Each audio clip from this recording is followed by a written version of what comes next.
Okay, well, kia ora tātou, greetings, welcome to everyone. Great to see so many people coming along to hear Natalie tonight. So I'm Roger Blakeley, I'm the Chief Planning Officer for the Auckland Council. It's my pleasure to welcome you here tonight and to introduce Natalie. This is it's only less than a year since Natalie was here last time, so it's great to have her back again. And talking about the new economics, creating an economy for people and the planet.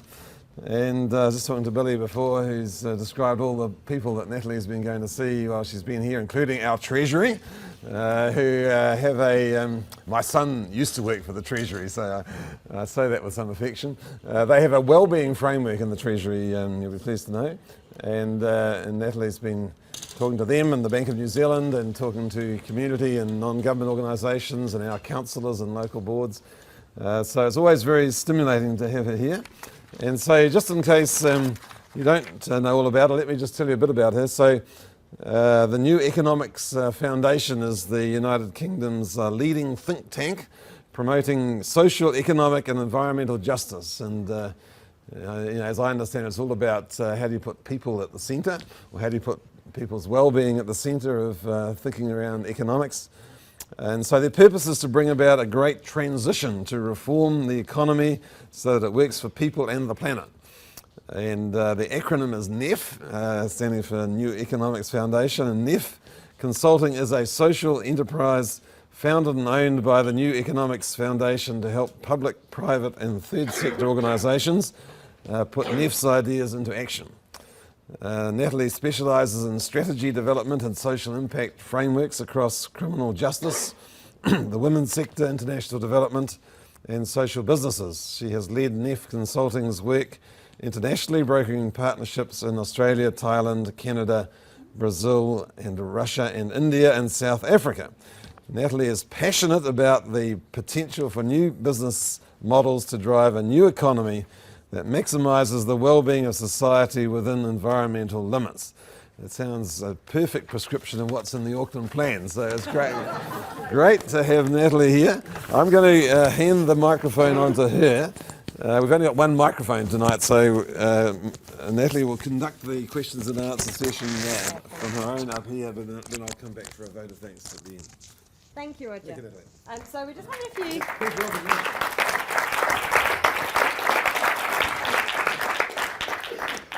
So actually there is no mic. This is for the recording, so that is why Susan is busy fiddling with the actual microphone itself. At the back, can you hear me? Okay, if you can't hear me, just wave, and then I will go behind that thing. Okay, well, no, I don't like mics. So thank you for coming. Yeah, as Roger said, I was here less than a year ago. So I feel very lucky to have been able to escape the floods in the UK and the grey skies and the fact that it's dark at 4:30. And everyone is incredibly jealous of me as well. In that time, so this in less than a year, within the organisation in which I work, we have seen a societal change about people's willingness to understand and to challenge the system, the economic system primarily, in which we operate. So it's really interesting and I suppose inspiring for me to come literally the other side of the world and to hear that we have the same appetite over here. As Roger said, I have been pimped out, I think is probably the best word, to various departments and conversations, really just to share NEF's work. And Treasury was an interesting discussion. A word of caution, they don't do feelings, so don't expect anything too much, right? They told me that, so we don't do feelings. This is a really big subject and quite often it can feel really overwhelming. I certainly feel sometimes, even within my role, that it feels quite overwhelming. So the New Economics Foundation has been through quite an in-depth process, I would say, in the past couple of years to try to figure out what it can do to help bring about the type of systemic change that we feel that we need in order to have an economy that maximises well-being. So what I'm going to do this evening is just present to you why we need a new economic system and why the current system isn't working. I imagine that many of you will identify with that already. I'm going to explain to you how we think a new system can be brought into play And then I'll finish off with a little bit of about what New Economics Foundation is doing in this space. Can I just have a bit of a show of hands? Could you put your hand up if you would say that you work within business of some sort? Okay, thanks. Could you put your hand up if you think that you work within government of some sort? Could you put your hand up if you work within some type of social service of some sort?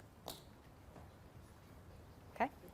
Could you put your hand up if you don't identify with any of those categories? Nice.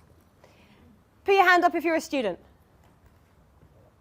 Yay, got 2, 3, 4, 5. Woo. Okay, brilliant.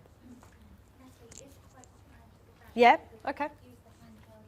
No problem. That way. Is that better? Oh, gosh. Then I don't have to shout. Actually, Roger gave a very good introduction to the New Economics Foundation, so I probably don't have to do a huge amount. The things that I'd probably add is that NEF has been around since the 1980s, and with a very, I suppose, direct mantra of trying to challenge the way in which we make decisions, to move from decisions that are purely based on economic considerations to including those that consider environmental and social considerations. We're about 60 to 65 people, and that fluctuates within the think tank itself. And we work out of a converted warehouse that is in a South London estate. So I always think that the brand is much more glamorous than maybe where we work. NEF is spread across the economy in terms of the way it's structured. So we have 8 different teams that work on 8 different topics, ranging from banking and finance to understanding how we measure well-being, to thinking about social policy, which is kind of massive.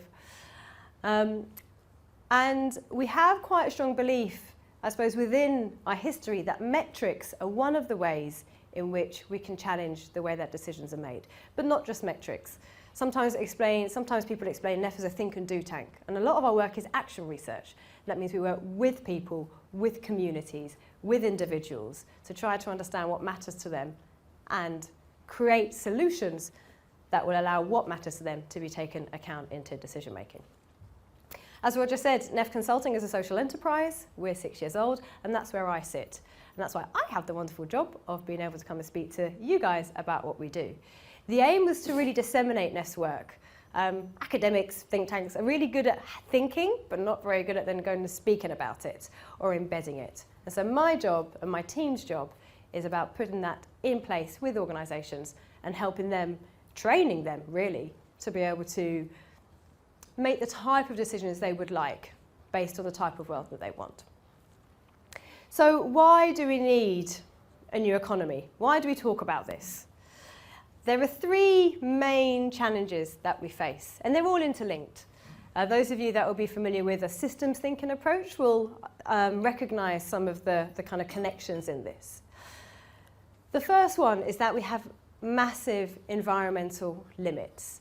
And it's one of the actual topics that we don't do enough about. In the UK, there was a piece of research that came out recently that reported why people feel so powerless to do anything about climate change. And the research said, well, actually, the size of and scale of the problem seems so big that we just don't know what to do. And we're not confident that our individual actions are likely to make a difference.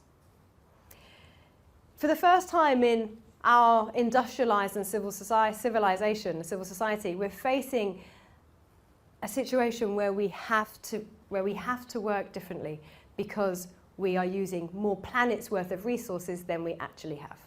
At the moment, we use something like a 1.5 planets worth of resources, and by 2050, by the top of that graph, we'll be on target to use 3 planets worth of resources.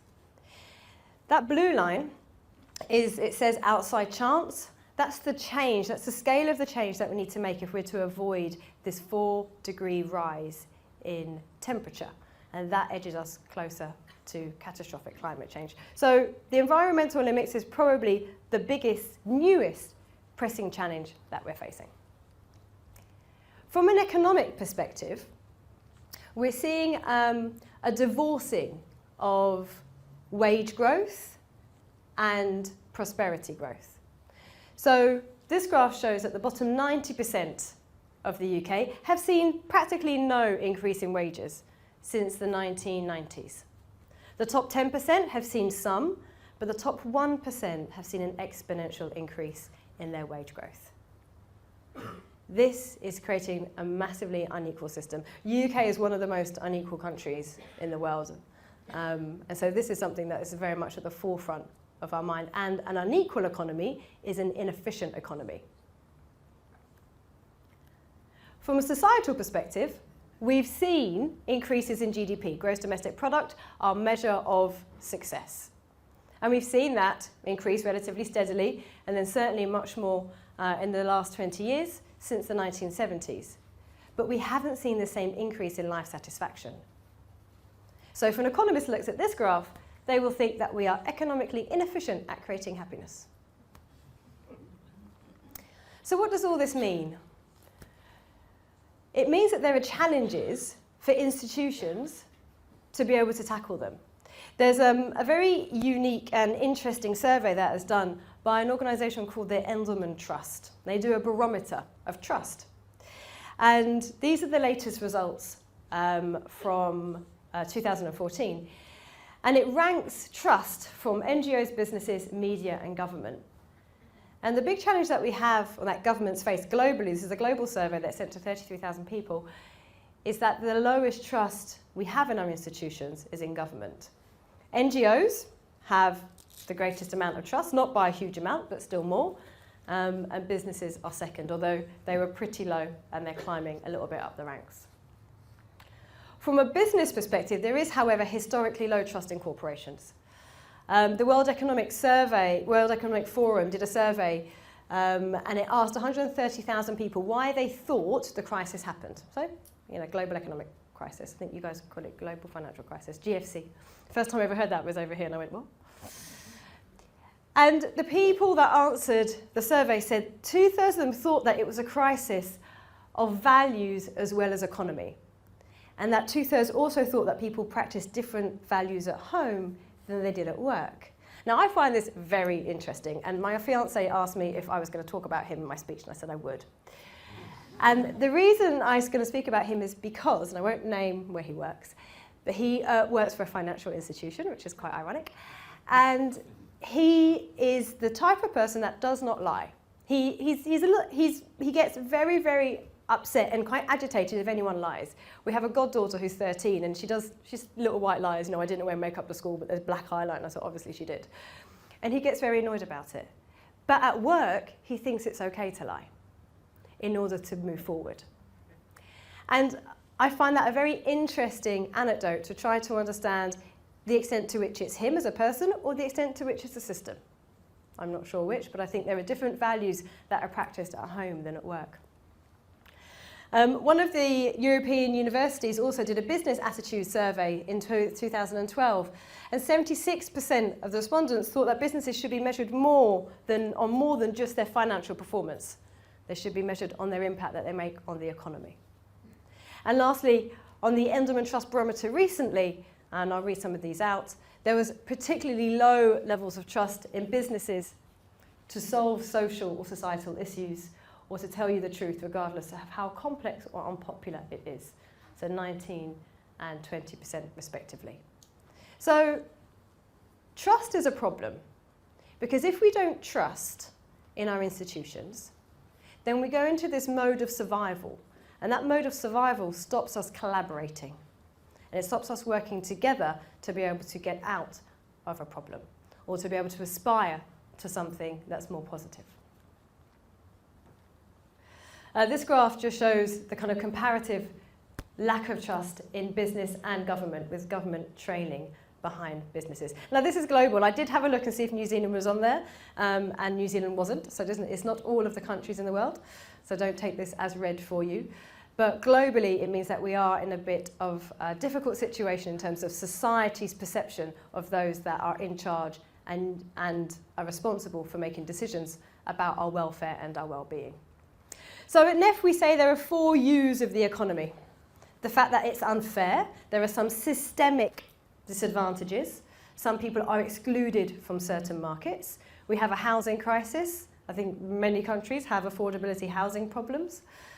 And it's unfair that those that do not have housing are excluded from the decision making about being able to get housing, whether or not you think owning a house is a good idea or not. We have an unstable economy. The economy is overly reliant on financial institutions and financial corporations. This is especially true within the UK. And that's unstable because their practices are unstable.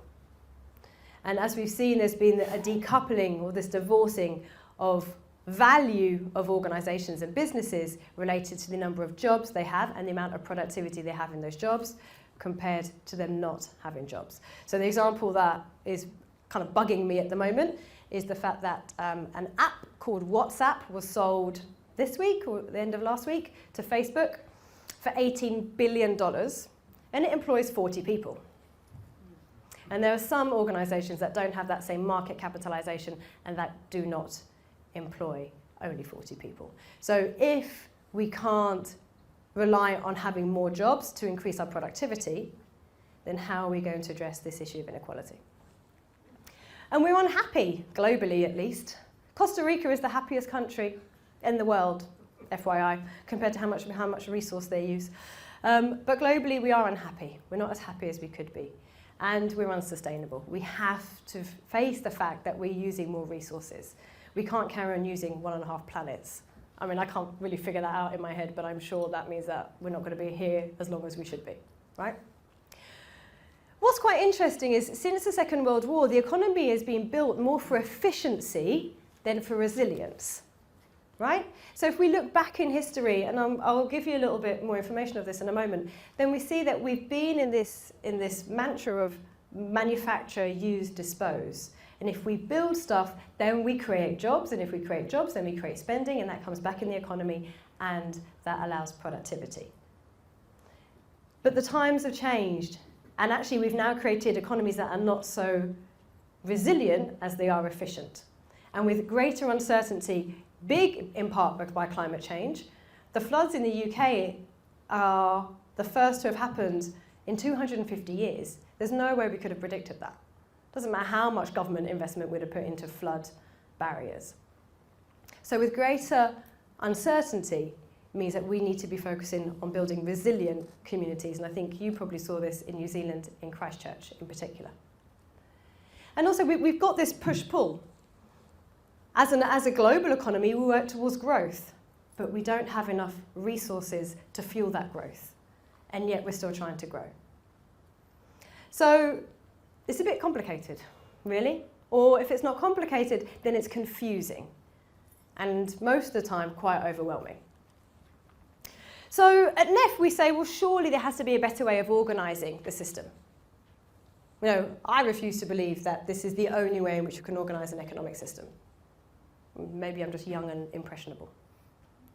And so we say, well, maybe the system should look like this. At the heart of the economy should be a desire to maximise well-being for all and in a just way. The way that we do that is by using the economy. So the aim of the economy is to maximise well-being.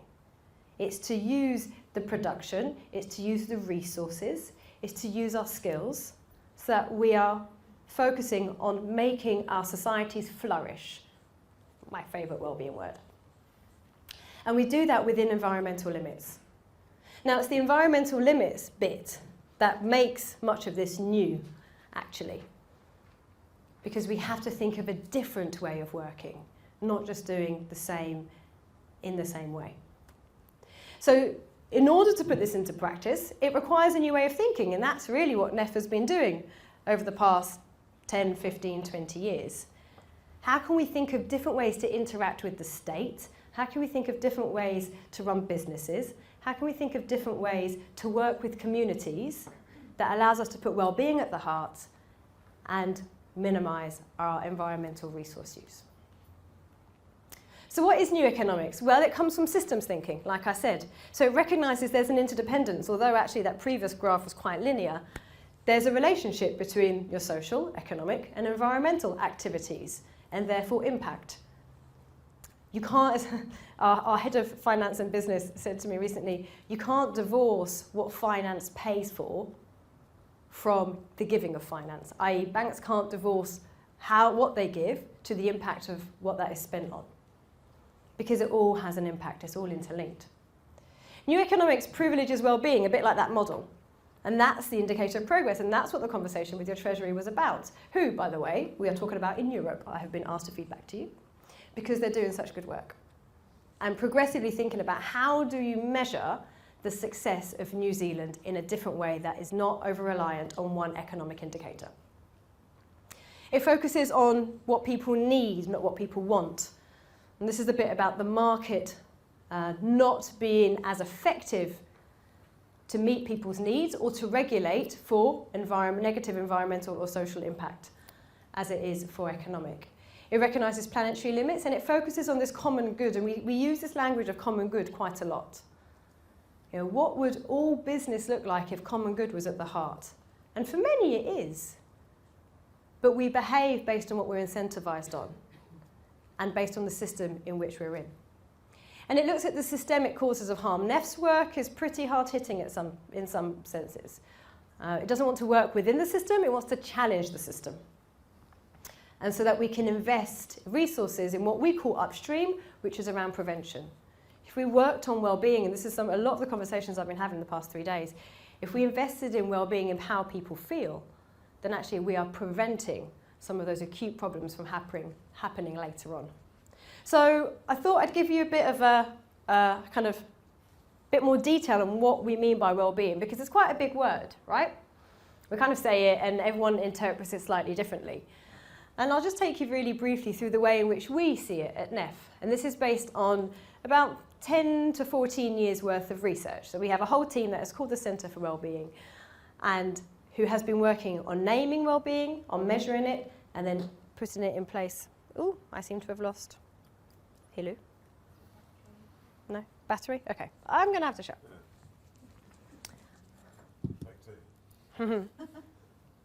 Is this working? No. Oh, yes. And in terms of integrating it into policy. This is called the dynamic model of well-being. All of Neff's work is free, open source, it's not open source, under Creative Commons, but it's available on the internet. In around 2008, our Government Office of Science did a mass review of 400 pieces of academic literature on well-being, and Neff was part of that process.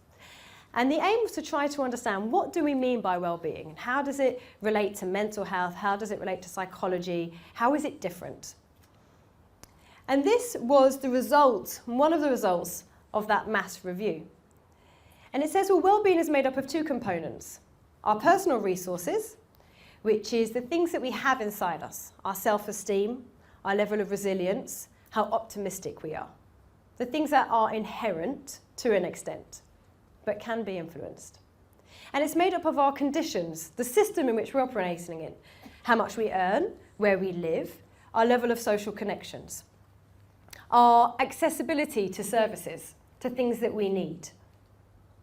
And it says that these two elements combine to create an experience of how well we function in the world. And that's about how autonomous we are, how competent we are, the quality of the relationships we have. Do we feel a sense of trust and belonging in our communities? Do we have people with whom we can have supportive relationships? And that functioning gives us an overall experience of life. These are the day-to-day feelings that we have. Now, because this is linked, this is developed through a systems thinking approach, we have a number of feedback loops. How we feel has an impact on our personal resources. And that also has an impact on how well we function. Think about that time or that day where you felt that you could do anything.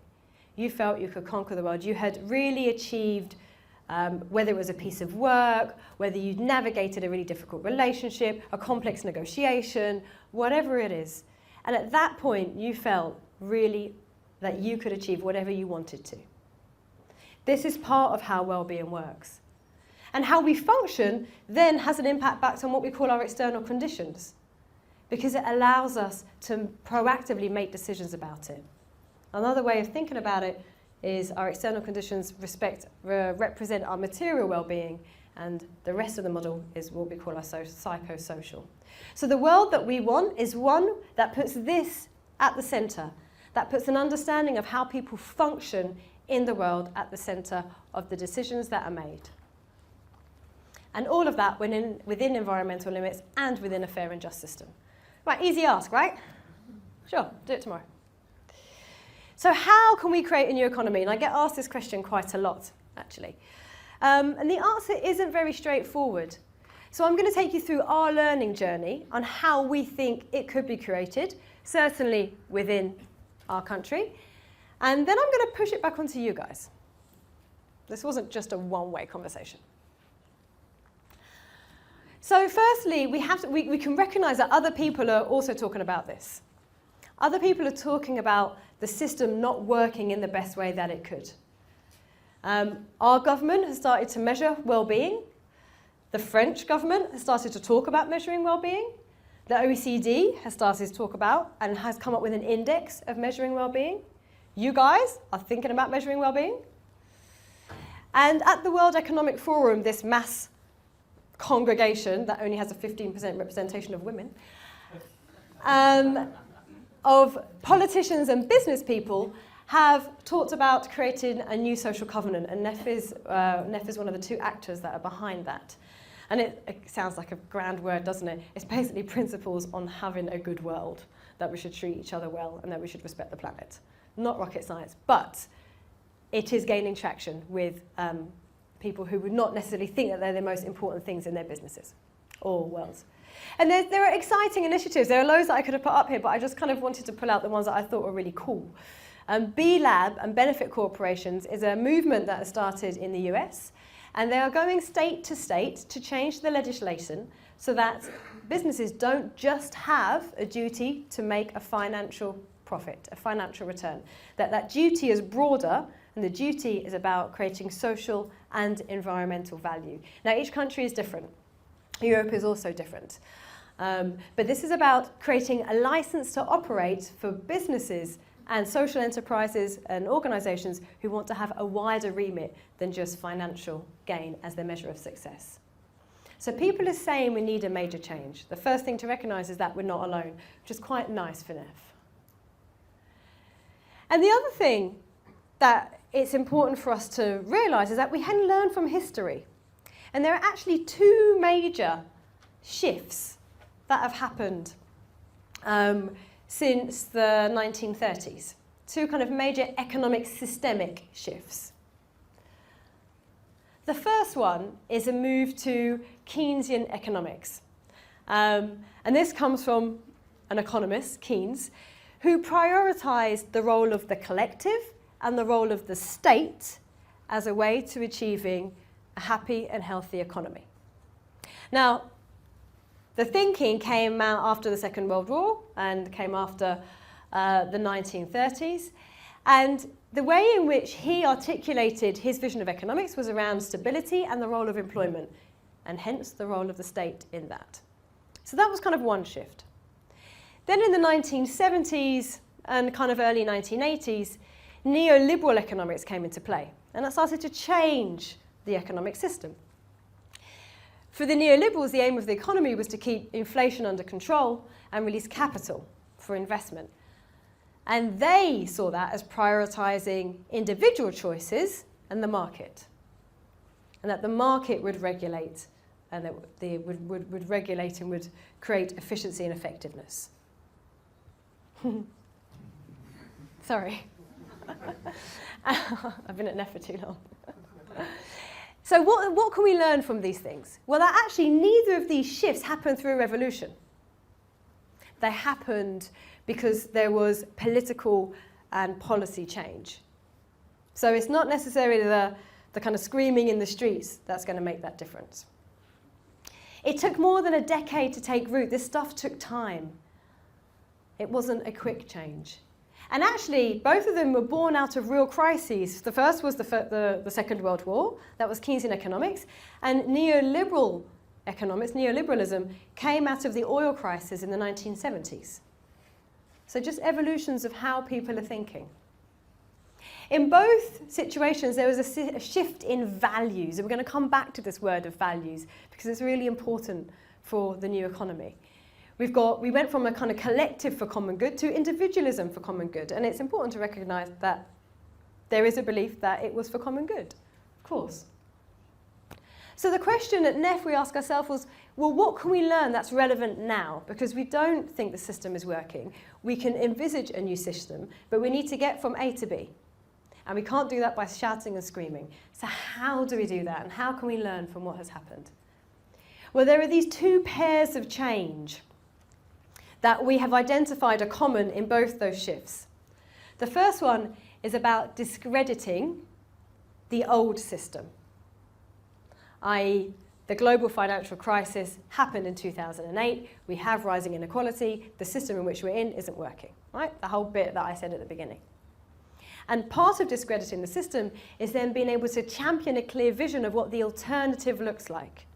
It sounds really simple, right? But the whole point of this is trying to understand what is important to us and to win hearts and minds. So this new vision is around high well-being. We talk about having good jobs, industries that are stable and that can grow and that can support communities. So if the first one is about having a narrative which discredits the old system and articulates the vision of a new one, then the second pair is about power bases. And there are two sides. The first one is to weaken the power base. So Keynes regulated the financial sector because the thinking was that the financial sector was creating a weakness in the economy. When the neoliberals came in, they reduced the power of the trade unions. So they weakened the power bases that were already in place within that economic system. And then they built new power bases. So Keynes built trade unions, a bit like a yo-yo, isn't it? Built trade unions in the US, and the neoliberals deregulated the financial system.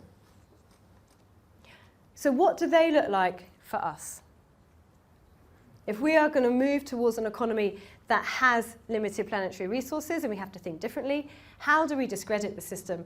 How do we champion a vision of a new one? How do we weaken the existing power bases? And how do we build new power bases? We do that, firstly, by investing in framing a narrative. And this is something that we are not particularly good at on the progressives side. We have to find a common narrative that speaks to ordinary people. By my own admission, I'm not particularly political, but even I get highly irate at the narratives that we see in the UK and how easily they are adopted by the population because they speak to what people hold dear. And I think you call it spin in political circles. So it's a narrative that I can see that my family and my community would be better off. What are the narratives for this new economy? What does it mean to you and to your family, to your community? How would I explain it to my mum or my grandmother, who are both very educated people, but who just want to hear the plain stuff? How would I explain it to my dad, who left school at 14? What is a narrative that speaks to them that says, actually, this is the type of world in which I want to live? We have to find the fundamental core principles that everyone identifies with. And that is what we're missing. And that actually over the past couple of days is what we've been talking about. What are the fundamental core principles to have a thriving New Zealand, a thriving Auckland, a thriving local community? What are these principles for you, for your country? Because they're going to be different as they are from mine.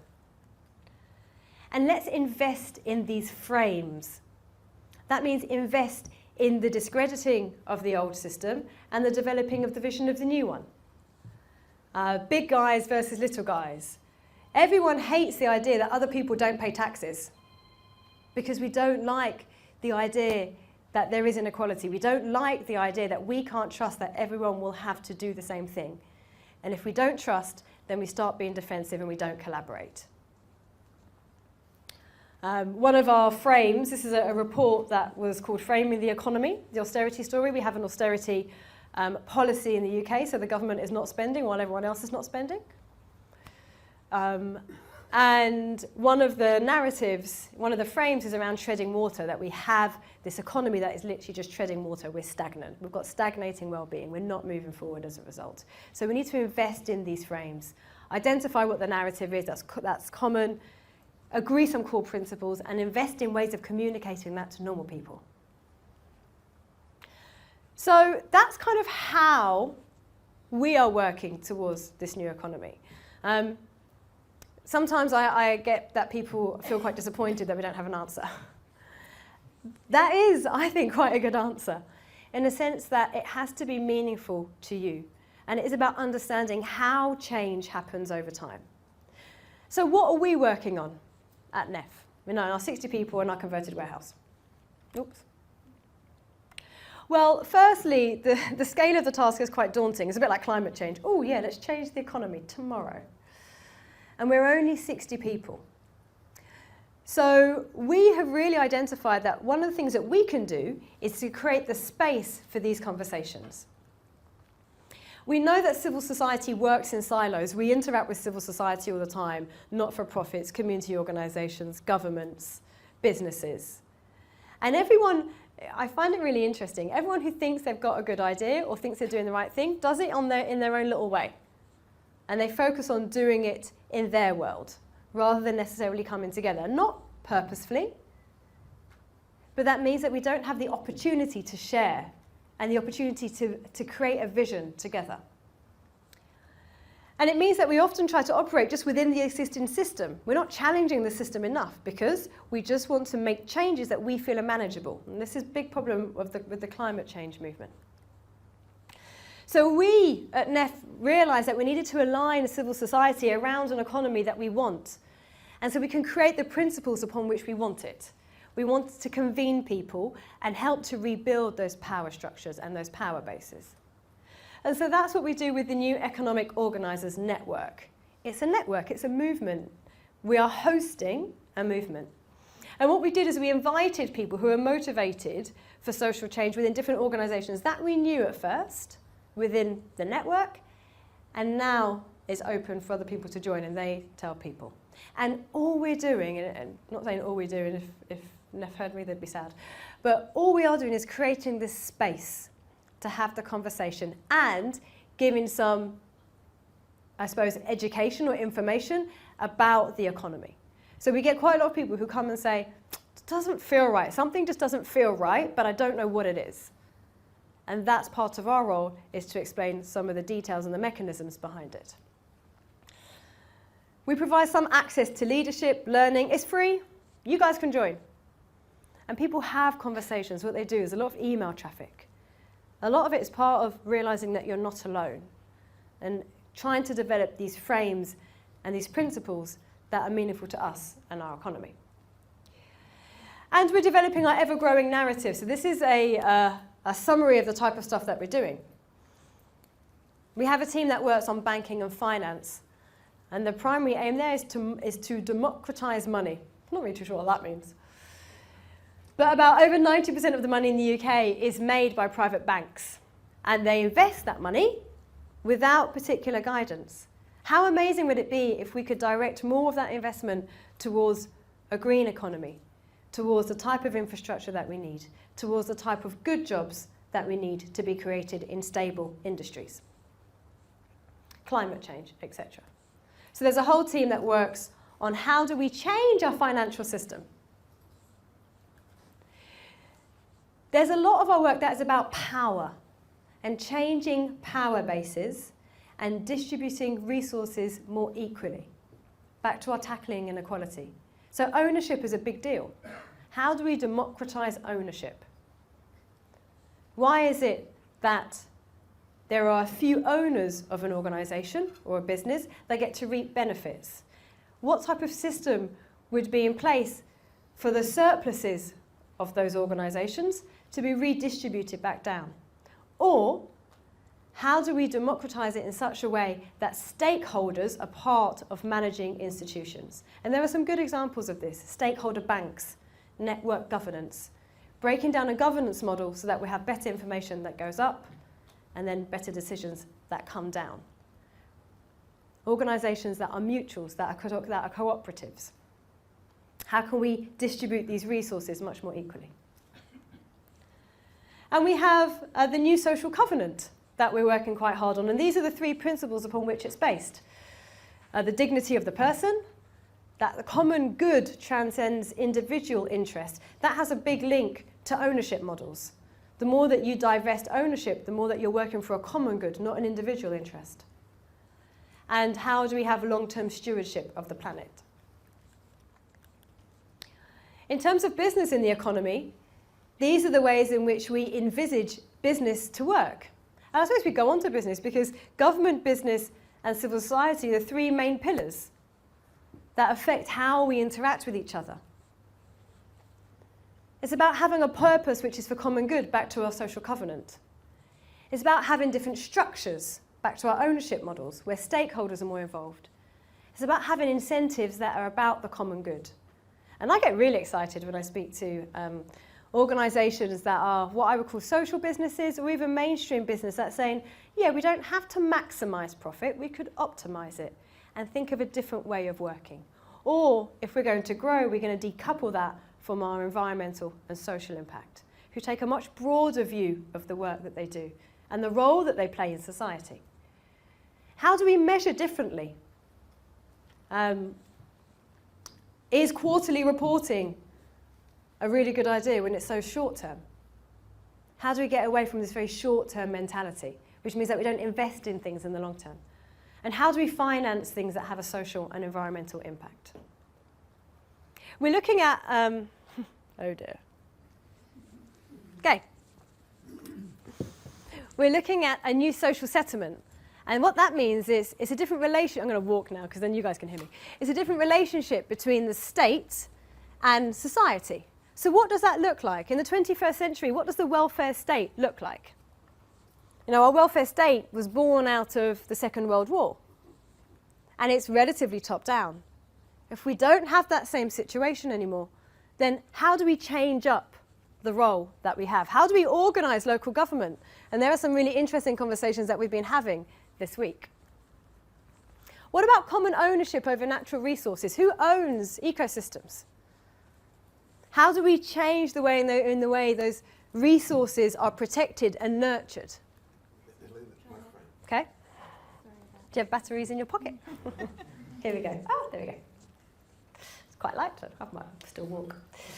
Inequality in labour markets. Why don't we have a Ministry for Labour? If we know that jobs are a core component of our well-being, and there is certainly enough research to explain and demonstrate that, then why is it not at the heart of every single policy that we're making? Why don't we have someone that just looks after labour? Why don't we have someone that is Minister for Ecosystem Services? Why don't we have someone that's Ministry for Wellbeing? There's no reason why we have to organise a system in which we have. One of the most popular topics at NEF is having a working week that is 21 hours. Put your hand up if you'd only like to work 21 hours. Yeah, that's what I thought. Well, not a lot of you put your hands up. The rest of you are happy working more? Okay. 15. Yeah, you want it to be less. So how do we change up our working week? How do we readjust the balance that we spend at work and on leisure with families and doing things that are productive? There's no reason why we have to work in a certain way. I said some of NEF's stuff was quite systemic. How do we build new economies within planetary limits? How do we build more housing by using less resource? How do we meet a demand of an ageing population, but do that in such a way that it doesn't use as much resource? How do we place well-being at the heart and use people's assets to deliver services? What does a thriving local economy mean? In New Zealand, as in the UK, we have something called complementary currencies. So we have currencies, money, that can only be used in a local area. Why? Because if you can keep money circulating in a local area, it will uplift that local area. That's why SMEs are brilliant, small to medium enterprises. That's why entrepreneurship, local entrepreneurship, is brilliant, because it employs local people. And those local people will spend their money in that local area. That's why there is a challenge with big enterprise and big business that might not necessarily buy locally. So how can we support local innovation and reduce carbon, transport, I love your buses in Auckland. They've got little TV screens. We don't have TV screens in ours. I get to see the news, the Herald, right? Very interesting. What if that was talking about well-being? And what about measuring what matters? So a lot of our work is around measuring what matters. It's about measuring well-being. It's about having conversations at European and national and program and project levels about measuring the stuff that matters to people so we can make decisions on it. It's about the social value that we're creating and realising that value has equal importance to any other value. So this is a range of the stuff that we're working on. I went to our website and I thought, what do we call all of this again? And this is the range of NEF's work, split between economy, environment and society. And all of those are split between these 8 teams in various different ways. But it gives you a bit of a sense of the range of topics that we are working on. And in all of those, we're trying to challenge the existing system and envisage a system that is more equitable and focused on well-being.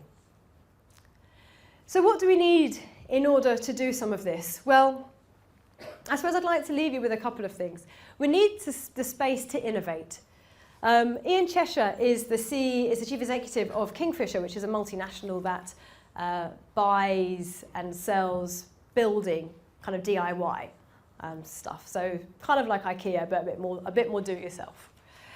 And he's probably been one of the more progressive business leaders to think about how his business is going to operate in this new economy, bearing in mind that they are incredibly reliant on timber. Right? So he's not silly. He knows that in the future they're not going to have as much of that resource to be able to build and provide the products that they do. And he says the biggest barrier is the mindset of reimagining your businesses. Companies tend to concentrate on optimizing the current business model with incremental improvements. And he said this at Davos at the World Economic Forum. Actually, it was in February or January and February this year. So the challenge is that we are in the current system. We're not thinking about it enough in a different way.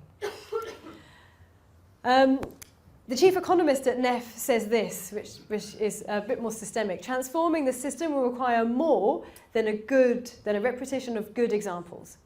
It will require mobilising the creative energies of millions of people to make a decisive break with the past. And I think I like that last bit, the decisive break with the past. It doesn't have to be scary, it just has to be creative. So what does the future look like? Well, there is a movement called which is around social enterprise. Put your hand up if you do not know what a social enterprise is. Really, all of you know? Oh, okay, good, that's what I thought. So a social enterprise is a business whose purpose is social and whose profits are reinvested into its business or are reinvested into a social purpose. It's been particularly popular and successful in the UK and in Europe, with growing interest in Europe, and is also becoming more popular in New Zealand, and that is part of exactly what Billy is here to try and support the growth of. And it's quite an interesting model. Now this study was done by a man that I really incredibly respect in the UK, and he did a visioning piece of what businesses, governments, social enterprises are going to look like by 2020. And he says these. He says the boundaries are going to blur between governments, funders and investors. And we're already seeing a trend towards government contracting more services rather than delivering their own. New Zealand is slightly different, well, it's actually very different to the UK in this respect, because your central government still delivers lots of services. But generally, globally seen a greater trend where governments are not doing that and they are having a kind of customer-client relationship with various providers to deliver services. We will see an increase in social enterprises, and that would mean not-for-profits maybe spinning off social enterprises. It might mean government departments spinning off social enterprises. It might mean businesses, foundations spinning off social enterprises. I'm a spin-off of a social enterprise. So we might be seeing more and more of that to be able to meet a social need in a commercial way. We're going to see higher standards of a proof of having a social return on our investment. To what extent do we know that the money that we are putting in is creating the type of societal, economic and environmental change that we need? And how are you guys proving it? We're going to see a convergence. And we will see increased competition from the corporate sector. We're already seeing this. We're already seeing more of the traditional consultancy firms, the audit firms, delivering products and delivering services in markets that have been traditionally very social. I don't know, when you go home tonight or tomorrow, have a look at the adverts on TV and think about how many of them are trying to tap into how you feel rather than trying to sell you something. So there's a greater convergence on understanding and bringing well-being into the forefront as to how we do business. There's also a growth in what we call social finance, which is providing finance for social interventions.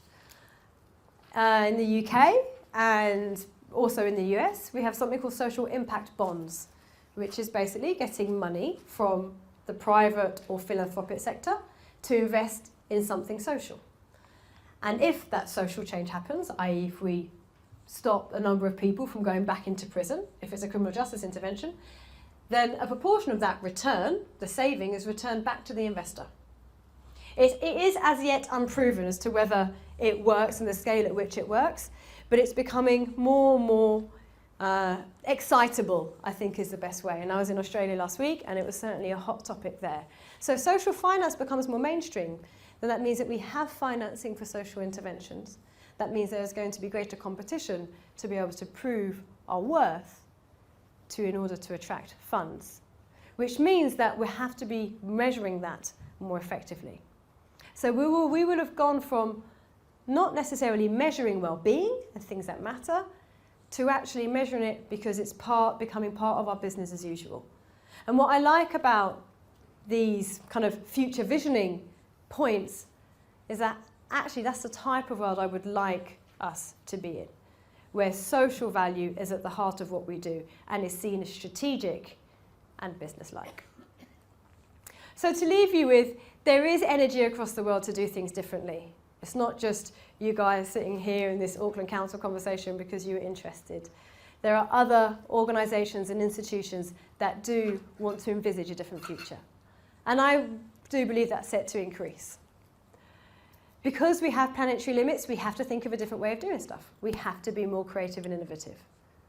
And we have to create the space in order to do that. We have to define our narratives and our values, what's important to us. What does this new economy look like for Auckland? What does a great city look like for you? What does it look like for New Zealand? How would you like your economy to work? Upon what principles would you like it to be based? And we kind of need to rip up the rule book and start again.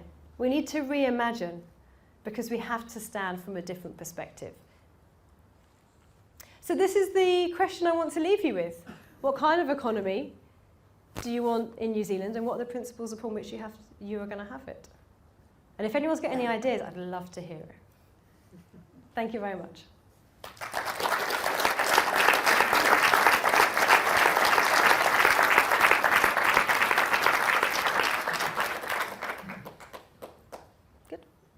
Okay, guys, so I think we've got some time for questions. Susan, how long have we got?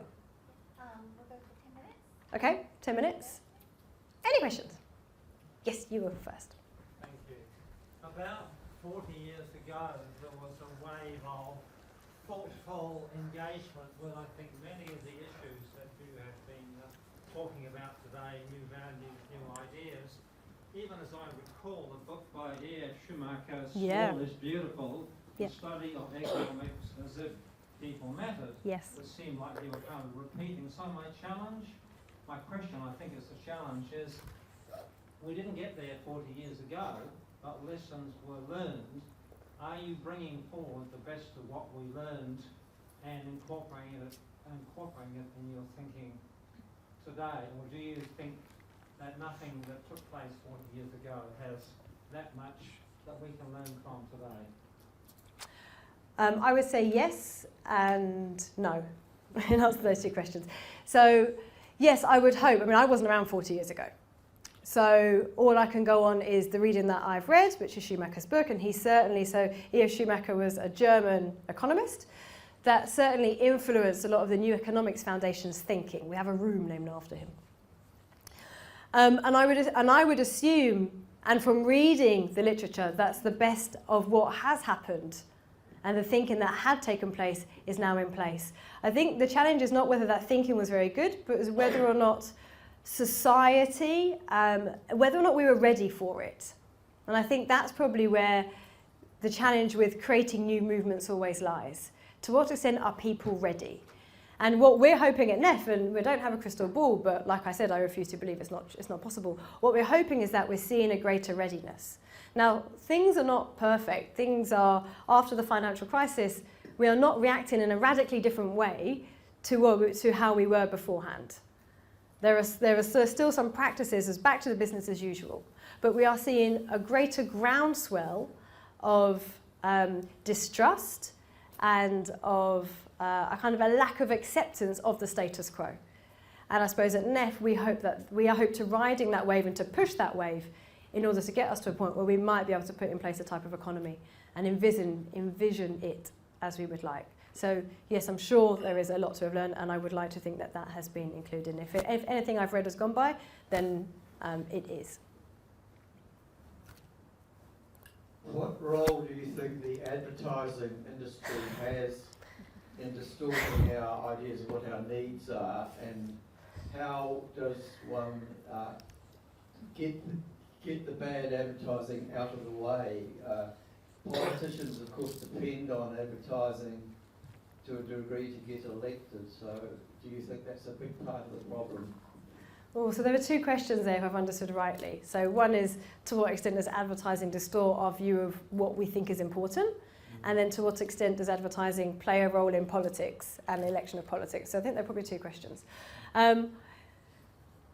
Yeah, advertising. So I do have issues with the way that the advertising industry, I suppose, creates a sense of demand, right? And it creates a perception of needs.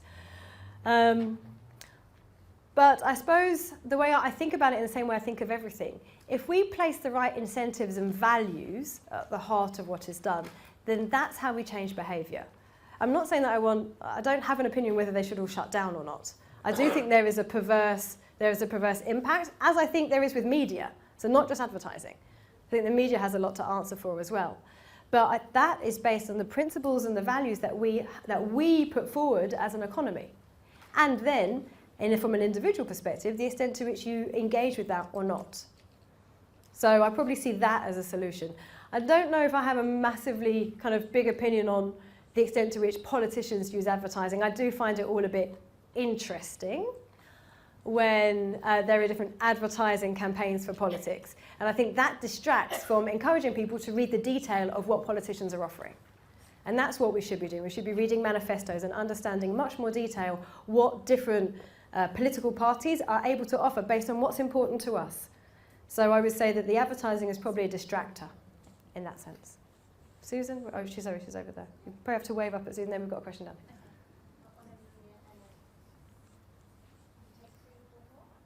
Sure. Hi. You touched on power, and I just wanted to ask a little more depth about power. Money isn't primarily money. Money is basically it's power. That's more important than what you buy with it. Yeah. And if the United States situation is at all indicative of how the world is going, and I actually think it is, I mean, in a nutshell, the 0.1% have bought the United States government. Yeah. That's not an exaggeration. Yeah. So I have three rhetorical questions for you. I won't make you answer them. Tell me what you want to answer. Yeah. The first one is, how do you disconnect money from political power? The second one is, how do you disconnect corporate performance from shareholder value? And the third is, what is the role of the Bretton Woods institutions in making this change? So I'm going to... Yeah. Okay, I won't. Although I have an opinion on the second one. Okay. So they're three really good questions, and you are completely right. Money is power. And if any of you are interested, there is a very good TED Talk by an American writer called Carrie something. But it's a basic... I'm sorry, I'm really bad with remembering names of things. But the talk is called The Rise of the Super Rich. And that is in alluding to what the gentleman has just talked about in terms of the 0.1% of the American population. And the fact that they even exist, right? And that they represent the wealth of 40% of the country. How do we separate corporate performance from shareholder value? Well, there are two opinions, because we talk about this a lot at NEF. One is that by introducing more disruptive businesses and structures into the market. And that's about changing ownership and putting purpose at the centre of what organisations and what businesses should set to achieve. So for those that think that you can't change shareholder-led organisations, then the solution is about making markets more open so that you can introduce different structures. One of the big problems with our financial sector is that it's very difficult to start a bank. Right? It's the most uncapitalist sector that we have, which is highly ironic. It's very difficult to enter the sector and to enter the market. So we need to break down those barriers to be able to allow different institutions to exist that do have a social good as their common purpose, and that therefore are relating their corporate performance to their purpose. We then enter kind of challenges on the stock market, granted. So maybe they should just not be listed. The other way of thinking is that traditional multinationals, the shareholder-led organisations, could potentially change. And that, to an extent, is a little bit what B Corp is trying to do. That is what the new social covenant is trying to do. And when I get back to the UK, I'm meeting with some lawyers from the European Union, and we've had lots of conversations about this, who say that there is nothing written in law that companies have to maximise shareholder value. Apparently so. Nothing written in law that is the case. I don't think it is the case either. But I think that the short-term investment mentality we have is what drives shareholder value and therefore corporate performance. So there's either we disrupt the markets or we try and change the existing businesses. And that, I think, is going to be led by those leaders who will see a different way of working, and those that will follow suit and those that won't will hopefully just die. You can quote me on that. In the media, we've read an idea that there should be a maximum to profits, so that individuals and firms, when they get to a certain maximum, they stop. Or I don't know. Would you comment on that, please? It's actually an idea that has been floating about as well. So the thinking is that when you invest in something, as an investor, you set the rate of return that you expect. Right? So you might say, well, I want a 5% return on my investment over 5 years, or 10% return over 10 years. And that's agreed at the point of investment.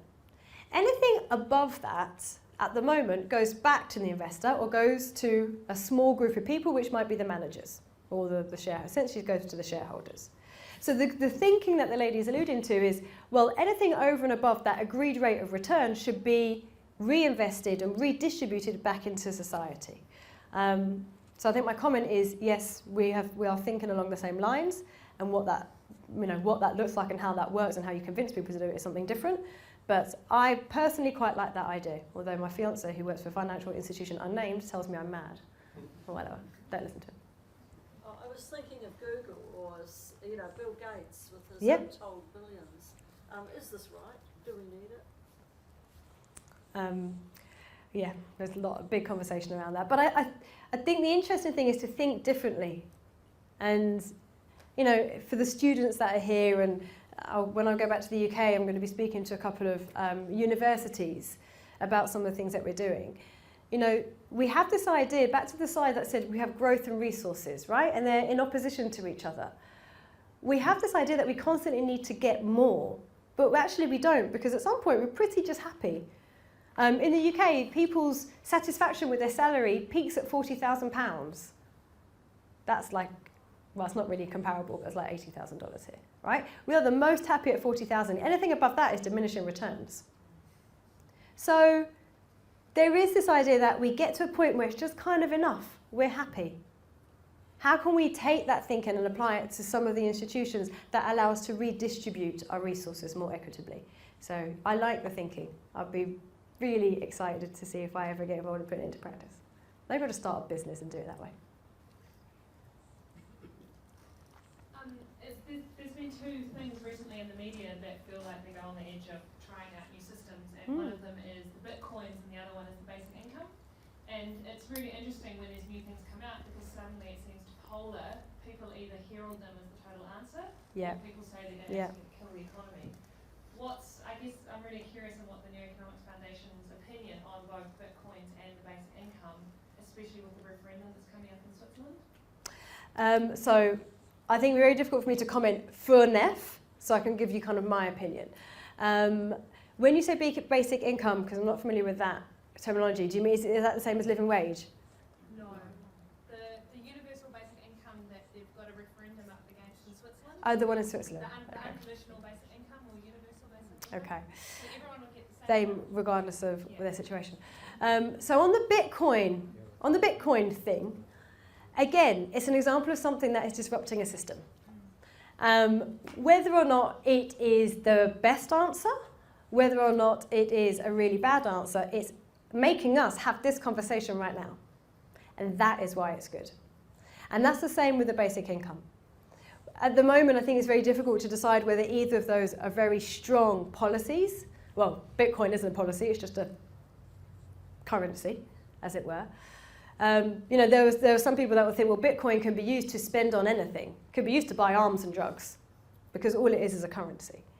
But what it does is it disrupts the way in which money is made. And it makes us challenge the system that we have already. So I think it's probably a bit too early on either of those to judge.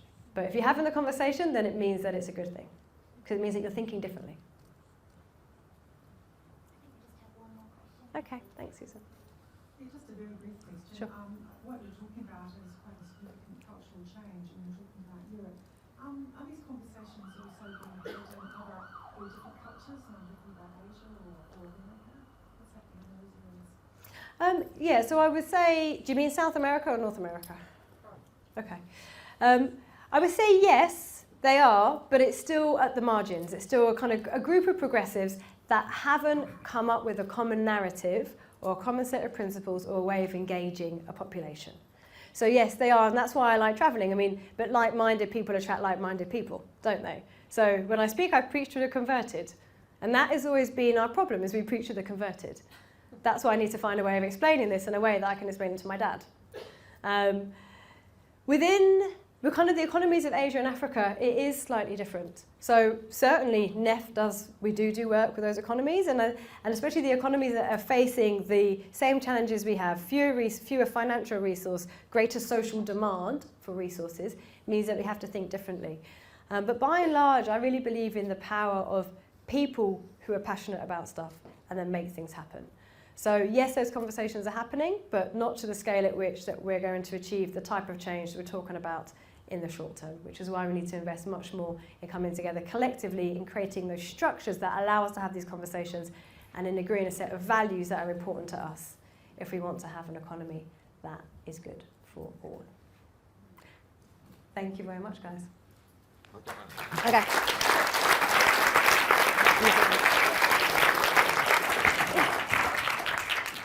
I need to give you a mic. Oh, okay, right. So we're mics. Oh, okay, we've got to get mic'd up again.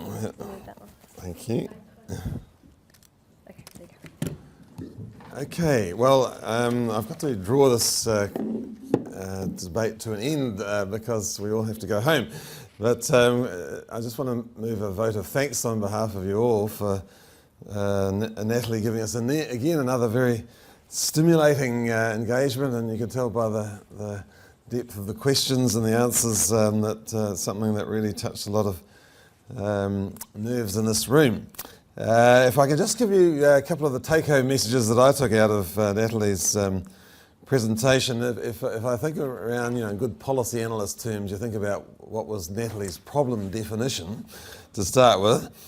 And what I took from what she's saying in the slides is, firstly, from an environmental point of view, we're living beyond the capacity of the planet to absorb the resource demands that we're making on it. So that was an interesting slide where she was showing that we'll be producing 80 billion tonnes of CO2 if we carry on our current global trajectory, which is, I think you said, 1.5 times the capacity of the planet to absorb. So the consequences of that are dire when you think about that. And she also talked about social inequity, and in other words, there's a growing disparity between the incomes of the very wealthy and those on lower incomes.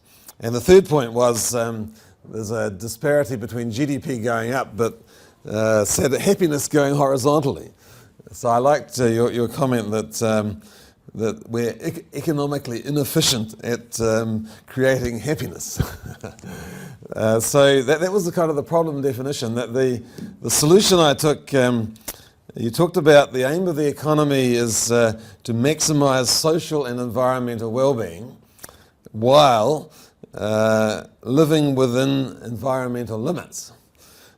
So what struck me about that is actually we have two pieces of legislation in New Zealand which we all live under, which actually have exactly those objectives. If I could just explain that. So the first one about the aim of the economy is maximising social and environmental well-being. Well, we have in New Zealand an act called the Local Government Act, which we as an Auckland Council operate under and which affects the lives of every New Zealanders. And the purpose of this was, I have to say was, the purpose of the act was to promote the economic, social, cultural and environmental well-being of people and communities now and in the future. That was the good news. The bad news was that the government changed the legislation, so we no longer have economic, social, cultural, environmental well-being in that piece of legislation. But the good news is that we had a cunning plan in Auckland, and we have our own separate piece of legislation called the Local Government Auckland Council Act. And in that, it legislatively requires us to produce the Auckland Plan, which has a legislative requirement to have economic, social, cultural and environmental goals for the next 30 years. Yeah. So there we are. So we do have that concept of well-being at the heart of what we do. And the other one was about living within environmental limits. Well, actually, that is the purpose of the Resource Management Act. The Resource Management Act covers every piece of resource law in New Zealand. It has within it the principle of environmental bottom lines below which you shall not go because you imperil the ecosystems on which New Zealand depends. And the slightly worrying issue is the government's thinking of changing that too. But nevertheless, the principles I think are there. So I'd really like to thank Natalie on your behalf. I think if I can sum up what I'm taking as the take-home message, it's all about transforming the economy so that it works for people and the planet. So please thank Natalie for a great speech.